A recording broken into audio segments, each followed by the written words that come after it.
Poorni birthday ಅಂತ ನಿಮ್ಗೆ ಹೇಗೆ ಗೊತ್ತು? ಮಾಧವ್ ಅವ್ರು ಯಾರ ಬಗ್ಗೆ ಮರ್ತರೂ ಪೂರ್ಣಿ ಬಗ್ಗೆ ಮರೆಯಲ್ಲ ಅನ್ಸುತ್ತೆ. ವಾರದ ಹಿಂದೆನೆ ಹೇಳಿದ್ರು, ನಾನು ನಮ್ಮನ್ಲಿದ್ನಲ್ಲ, ಈ ಉಡುಗೊರೆನ ಯಾರ ಮೂಲಕನಾದ್ರೂ ಕೊಟ್ಟು ಕಳ್ಸೋಣ ಅನ್ಕೊಂಡಿದ್ದೆ. ಈಗ ನಾನೇ ಕೊಡ್ಬೋದು. ನಿನಗೆ ಲೇಟ್ ಆಗ್ಬಿಡ್ತು. ನಮ್ಮ ಮಾವನವ್ರು ಯಾರನ್ನಾದ್ರೂ ಹಚ್ಕೊಂಡ್ಬಿಟ್ರೆ ಹೀಗೇನೆ.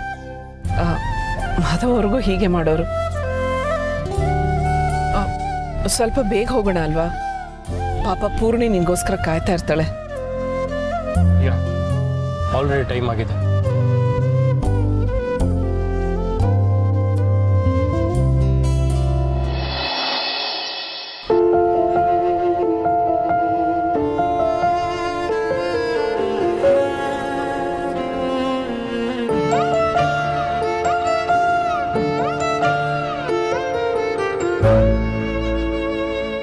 ಇವ್ರು ಎಲ್ಲಿ ಹೋದ್ರು? ಲೇಟ್ ಆದರೆ ನಂಗೊಂದು ಮಾತು ಹೇಳ್ತಿದ್ರಲ್ವಾ? ನಾನು ಫೋನ್ ಮಾಡಿದ್ರೆ ರಿಸೀವ್ ಮಾಡ್ತಿಲ್ಲ.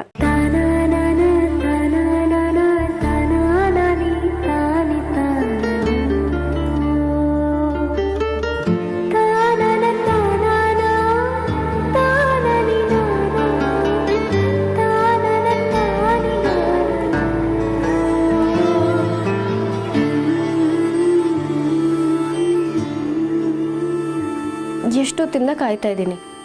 ಬರ್ತೆ ಎಷ್ಟು ಸತಾಯಿಸ್ತಿದ್ದೀರಾ? ನಾನಂದ್ರೆ ಅಷ್ಟೊಂದು ಉದಾಸೀನ ಅಲ್ವಾ ನಿಮಗೆ?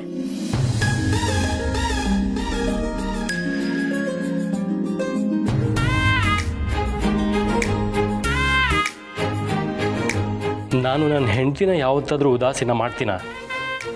ಬೇಕಿದ್ರೆ ನನಗೆ ನಾನೇ ಉದಾಸೀನ ಮಾಡ್ಕೋತೀನಿ. ಆದರೆ ಈ ಮುದ್ದು ಹೆಂಡತಿನ ನೋವೇ. ಮತ್ತೆ ಯಾಕೆ ಇಷ್ಟೊತ್ತು ಕಾಯಿಸಿದ್ದು? ಕಾಯ್ತಿದ್ರೆ ಪ್ರೀತಿ ಇನ್ನೂ ಜಾಸ್ತಿ ಆಗತ್ತಂತೆ. ಓಹೋ, ಪ್ರೀತಿ ಜಾಸ್ತಿ ಆಗೋದು ಕಾದವ್ರಿಗ ಅಥವಾ ಕಾಯಿಸಿದವ್ರಿಗ? ಇಬ್ರಿಗೂ. ಲೇಟಾಗಿ ಬಂದವ್ರದೆಲ್ಲ ಇಂಥ ಸಬೂಬ್ ಇದ್ದೇ ಇರುತ್ತೆ. ಕೆಲವರಿಗೆ ಹೆಂಡತಿಗಿಂತ ಆಫೀಸ್ ಕೆಲಸನೇ ಹೆಚ್ಚಾಗಿರುತ್ತೆ. ನಿಜ ಹೇಳ, ಒಂದೊಂದು ಸಲ ಆಫೀಸ್ ಕೆಲಸ ನನ್ನ ಸೌತಿನ ಅನಿಸುತ್ತೆ. ಅಯ್ಯೋ, ನಿನಗಿಷ್ಟ ಇಲ್ಲ ಅಂದರೆ ಹೇಳೋ, ಆಫೀಸ್ ಅನ್ನೋ ಸವತ್ತಿನ ಬಿಟ್ಟು ಅಮ್ಮವ್ರ ಗಂಡಾಗಿ ಇಲ್ಲೇ ಸೆಟ್ಲಾಗಿ ಹೋಗ್ತೀನಿ. ನಿಜವಾಗ್ಲೂ? ಹೇಳಿ ನೋಡು, ಇಡೀ ದಿನ ನಾನು ನಿನ್ನ ಮುಂದೆ ಇದ್ದರೆ ನೀನು ನನ್ನ ಕಾಟ ತಡೆಯೋಕ್ಕಾಗದೆ ಯಾವಾಗ ಆಫೀಸ್ಗೆ ಹೋಗ್ತೀರಾ ಅಂತ ನೀನೇ ಕೇಳ್ತೀಯ? ಏನಿಲ್ಲ, ಇಡೀ ದಿನ ಅಲ್ಲ, 7 ಜನ್ಮ ನೀವು ನನ್ನ ಜೊತೆ ಇದ್ದರೂ ನನಗೆ ಖುಷಿನೇ. ನನಗೂ ಅಷ್ಟೆ. I love you.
Happy birthday!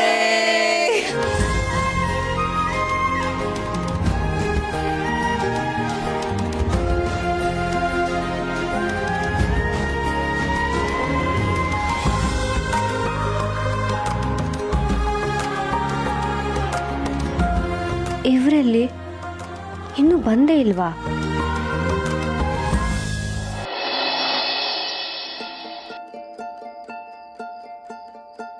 ಬಾ ತುಳಸಿ.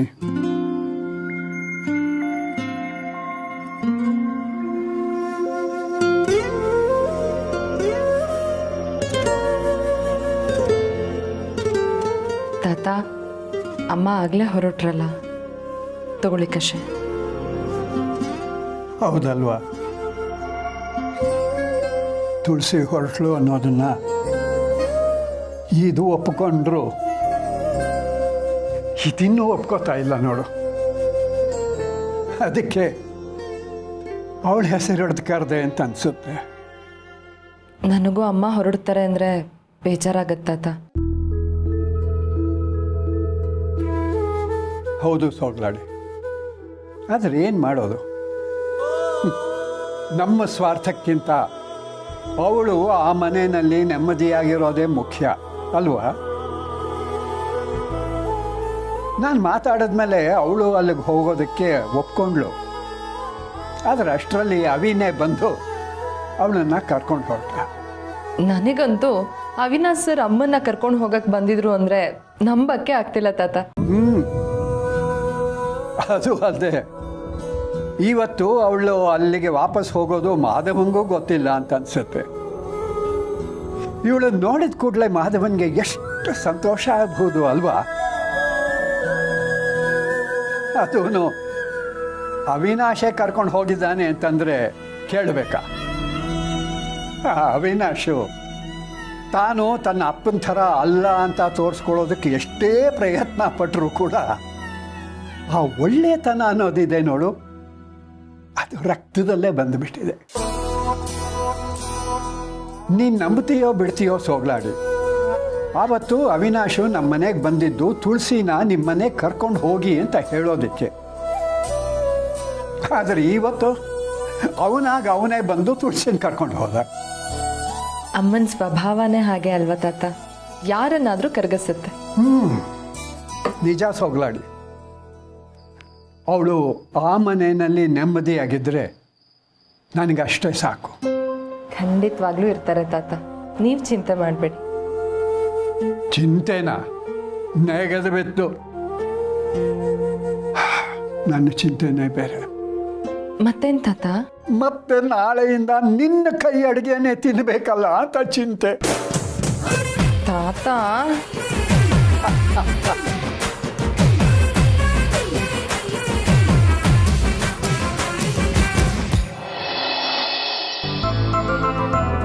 ಅವಿಗೆ ಹುಡುಕ್ತಾ ಇದೆಯಾ? ಬರ್ತಾನಿರು ಪೂರ್ಣಿ. ಅಲ್ಲ, ಇಷ್ಟೊತ್ತಾದರೂ ಬಂದಿಲ್ವಲ್ಲ, ಏನಾದರೂ ಸಮಸ್ಯೆನಾ ಅಂತ. ಹಾಗೇನಿಲ್ಲ ಪೂರ್ಣಿ, ಲೇಟ್ ಆಗುತ್ತೆ ಅಂತ ಹೇಳಿದಾನಲ್ಲ ಅಭಿ ಹತ್ರ.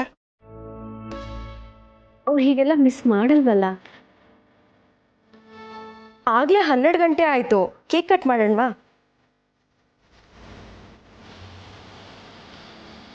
ಇದು ನಿಧಿ, ಸ್ವಲ್ಪ ಹೊತ್ತು ವೆಯ್ಟ್ ಮಾಡೋಣ. ಅವಿ ಬರದೆ ಕೇಕ್ ಕಟ್ ಮಾಡೋದಕ್ಕೆ ಪೂರ್ಣಿಗೂ ಮನಸ್ಸಾಗಲ್ಲ. ಯೂಶ್ವಲಿ ಅವನು ಪೂರ್ಣಿ ಬರ್ತ್ಡೇ ಮಿಸ್ ಮಾಡೋದೇ ಇಲ್ಲ. ಇವತ್ತು ಯಾಕೆ ಇಷ್ಟು ಲೇಟ್ ಆಗ್ತಿದೆ? ಶಾರ್ವರಿ, ಇನ್ನೊಂದ್ಸಲ ಫೋನ್ ಮಾಡ್ತೀಯಾ? ಸರಿ ಬಾಬಾ.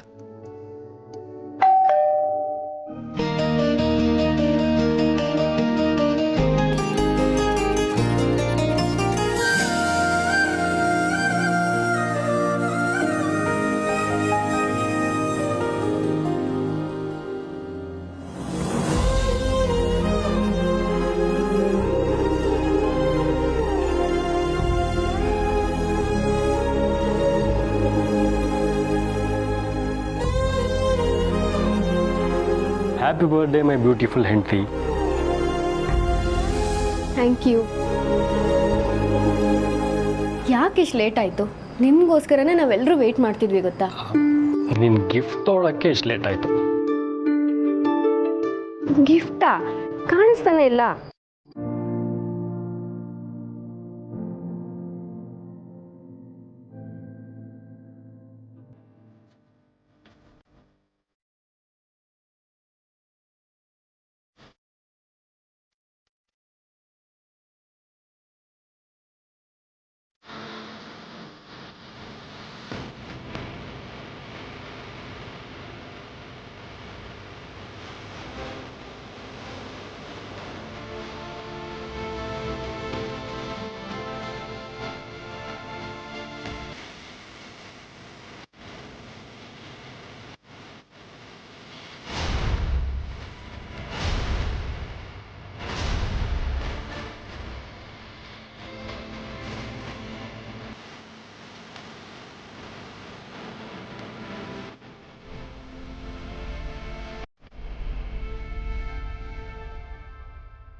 ಕೊನೆಗೂ ಬಂದ್ರಾ?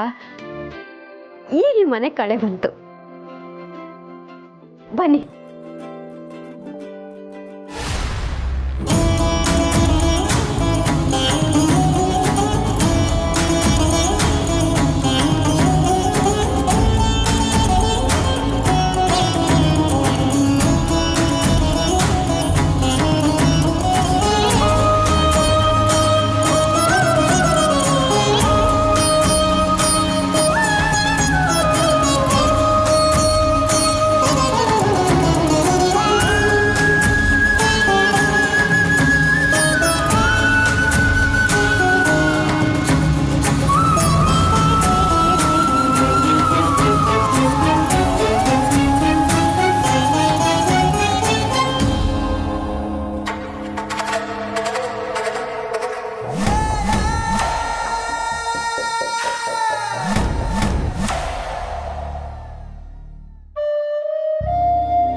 ಸಾರಿ ಅಭಿ, ನಿನಗೆ ಬೇಜಾರಾಯಿತು ಅಂತ ನನಗೆ ಗೊತ್ತು. ನಾನು ನಿನ್ನ ಹತ್ರ ಮಾತಾಡ್ತೀನಿ, ನಿನ್ಗೆ ಅರ್ಥ ಮಾಡಿಸ್ತೀನಿ.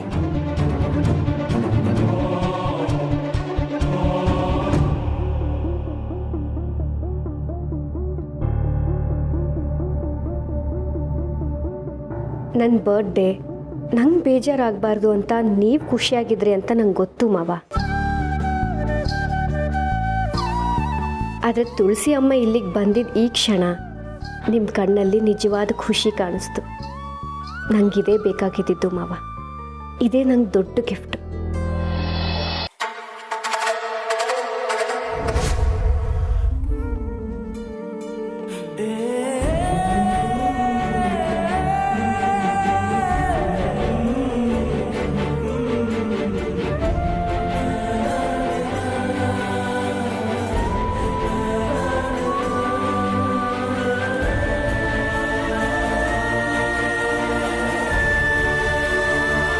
ಇವಾಗ ನಾನು ಫುಲ್ ಖುಷಿಯಿಂದ ಕೇಕ್ ಕಟ್ ಮಾಡಕ್ಕೆ ರೆಡಿ.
ತಗೋ, ಇದು ನಿನ್ನ ಕೈಯಾರೆ ನೀನೇ ನಿನ್ನ ಹೆಂಡತಿಗೆ ತೊಡ್ಸು.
ಥ್ಯಾಂಕ್ ಯು ಸೋ ಮಚ್ ಅಮ್ಮ. ಗಿಫ್ಟ್ ತುಂಬ ಚೆನ್ನಾಗಿದೆ ರೀ. ನೀವು ನನಗೆ ಕೊಟ್ಟಿರೋ ಈ ಗಿಫ್ಟು ಅಷ್ಟೆ, ಎಷ್ಟು ಚೆನ್ನಾಗಿದೆ ಅಂದರೆ ಪದಗಳಲ್ಲಿ ಹೇಳೋಕ್ಕಾಗಲ್ಲ.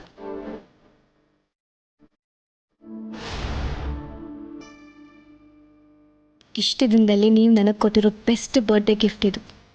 Thank you so much.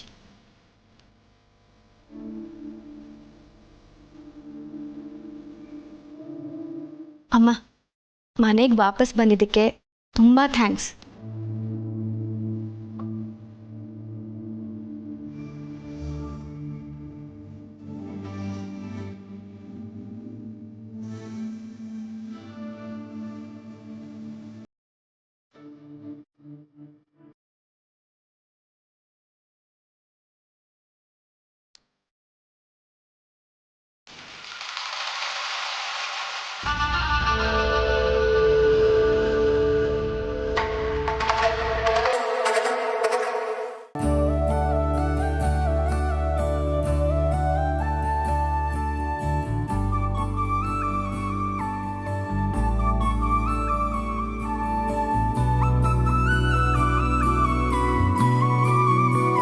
ಹೇಗಿದ್ದೀರಾ? ಚೆನ್ನಾಗಿದ್ದೀನಿ. ಅದು ನಾನು ಅವತ್ತು ಪರವಾಗಿಲ್ಲ ತುಳಸಿಯವರೇ, ನೀವು ಇಲ್ಲಿಂದ ಯಾಕೆ ಹೋದ್ರಿ ಅಂತ ನಾನು ಕೇಳಲ್ಲ. ನಿಮಗೆ ಮುಜುಗರ ಪಡಿಸೋದಕ್ಕೆ ನನಗಿಷ್ಟ ಇಲ್ಲ. ಅವತ್ತಿನ ಪರಿಸ್ಥಿತಿ ಹೇಗಿತ್ತೋ ನೀವೀಗ ವಾಪಸ್ ಬಂದಿದ್ದೀರಲ್ಲ, ಖುಷಿ ಆಯಿತು. ನನಗೆ ಆಶ್ಚರ್ಯ ಆಗಿದ್ದೇನು ಗೊತ್ತಾ, ಅವಿನೇ ಹೋಗಿ ನಿಮ್ಮನ್ನು ಕರ್ಕೊಂಡು ಬಂದಿದ್ದು. ನನಗೀಗಲೂ ನಂಬೋಕ್ಕಾಗ್ತಿಲ್ಲ. ಅವನು ನಿಮ್ಮ ಹಾಗೇನೆ ಮಾಧವ್ ಅವರೇ, ತಾನು ಪ್ರೀತಿ ಮಾಡೋರಿಗೋಸ್ಕರ ಅವನು ಏನು ಮಾಡೋಕ್ಕೂ ತಯಾರು ಅನ್ಸುತ್ತೆ. ನನ್ನನ್ನು ಎಷ್ಟು ಚೆನ್ನಾಗಿ ಅರ್ಥ ಮಾಡ್ಕೊಂಡಿದ್ದಾರೆ ತುಳಸಿಯವರು. ಮಾಧವ್ ಅವರೇ, ನಾನು ನಿಮ್ಮ ಹತ್ರ ಸ್ವಲ್ಪ ಮಾತಾಡಬೇಕಾಗಿತ್ತು. ನಿಮಗೆ ಸುಸ್ತಾಗಿದೆಯೇನೋ? ಮಲ್ಕೊಳ್ಳಿ, ನಾಳೆ ಮಾತಾಡೋಣ. ಇಲ್ಲ, ಈ ವಿಷಯನ ನಾನು ನಿಮ್ಗೆ ಈಗಲೇ ಹೇಳಬೇಕು. ಸರಿ, ಹೇಳಿ. ಕಾರಣ ಏನೇ ಇದ್ದರೂ ನಾನು ನಿಮಗೆ ಒಂದು ಮಾತು ಹೇಳಿದೆ ಮನೆ ಬಿಟ್ಟು ಹೋಗಬಾರ್ದಾಗಿತ್ತು. ಅದು ದೊಡ್ಡ ತಪ್ಪು. ಹಾಗೆ ನೀವಾಗೆ ನಮ್ಮ ಮನೆಗೆ ಬಂದಾಗ ನಿಮ್ಮನ್ನು ಕೂರಿಸಿ ಇದ್ರ ಬಗ್ಗೆ ಮಾತಾಡಬೇಕಾಗಿತ್ತು. ಆದರೆ ನನಗೆ ಧೈರ್ಯನೇ ಬರಲಿಲ್ಲ. ದಯವಿಟ್ಟು ನನ್ನನ್ನು ಕ್ಷಮಿಸಿ. ನಿಮ್ಗೆ ಗೊತ್ತಾ, ನನಗೊಬ್ಬರು ಫ್ರೆಂಡ್ ಹೇಳ್ತಾ ಇದ್ರು, ಒಳ್ಳೆ ಫ್ರೆಂಡ್ಸ್ ಮಧ್ಯೆ no sorry no thank you.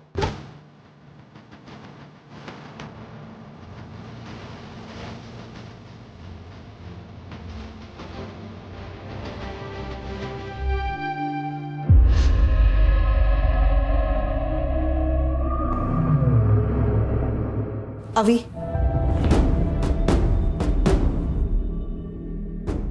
ತುಳಸಿ ವಾಪಸ್ ಬಂದಿದ್ರ ಬಗ್ಗೆ ಅಭಿ ಏನಂತಾನೋ ಏನೋ. ಅಭಿನ ನಾನು ಹ್ಯಾಂಡಲ್ ಮಾಡ್ತೀನಿ ಚಿಕ್ಕಮ್ಮ, you don't worry. Good night. Avi, ಅವರನ್ನ ವಾಪಸ್ ಕರ್ಕೊಂಡು ಬರಬೇಕಾದ್ರೆ ನನಗೊಂದು ಮಾತು ಕೇಳ್ಬೋದಿತ್ತಲ್ವಾ? ಐ ಆಮ್ ರಿಯಲಿ ಸಾರಿ ಚಿಕ್ಕಮ್ಮ. ಅವ್ರನ್ನ ಕರ್ಕೊಂಡು ಬರ್ತೀನಿ ಅಂತ ನಾನು ಅಂದ್ಕೊಂಡಿರಲಿಲ್ಲ. ಆದರೂ ಕರ್ಕೊಂಡು ಬಂದೆ.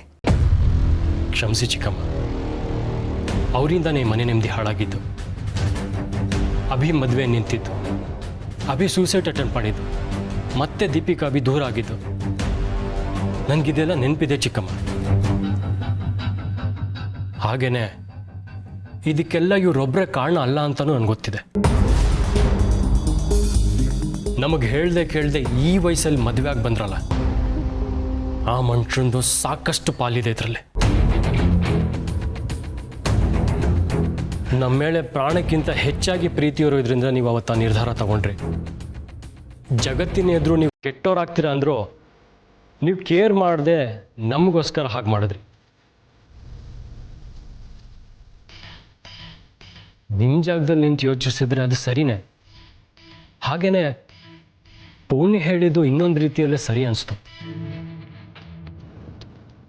ಒಬ್ಬ ವ್ಯಕ್ತಿ ಬಗ್ಗೆ ತಿಳ್ಕೊಳ್ದೆ ಹಾಗೆ ಮನೆಯಿಂದ ಆಚೆ ಕಳಿಸಿದ್ರೆ ನಾವು ಗಿಲ್ಟಲ್ಲೇ ಇರಬೇಕಾಗತ್ತೆ ಅನಿಸ್ತು. ಈಗ ಅವ್ರ ಮನೆಗೆ ಬಂದಿರೋದು ನಮ್ಗೆಲ್ರಿಗೂ ಇಷ್ಟ ಇಲ್ಲದೆ ಇರ್ಬೋದು, ಆದರೆ ಅವ್ರು ಈ ಮನೆಯಿಂದ ಹೋಗಿದ್ದ ರೀತಿಯೂ ಸರಿ ಇರಲಿಲ್ಲ. ಮುಂದೊಂದು ದಿನ ಅವ್ರು ತಾವಾಗೆ ಈ ಮನೆಯಿಂದ ದೂರ ಆಗ್ಬೋದಲ್ವಾ? ಸೊ ಈಗ ನೀವ್ಯಾಕೆ ಎಲ್ರ ಮುಂದೆ ಕೆಟ್ಟವ್ರಾಗ್ತೀರ ಚಿಕ್ಕಮ್ಮ? ತಪ್ಪು ನಮ್ಮ ಕಡೆಯಿಂದ ಆಗಿತ್ತು, ಸೊ ನಾನಾಗಿ ಅದನ್ನು ಸರಿ ಮಾಡಿದೆ ಅಷ್ಟೇ ಚಿಕ್ಕಮ್ಮ.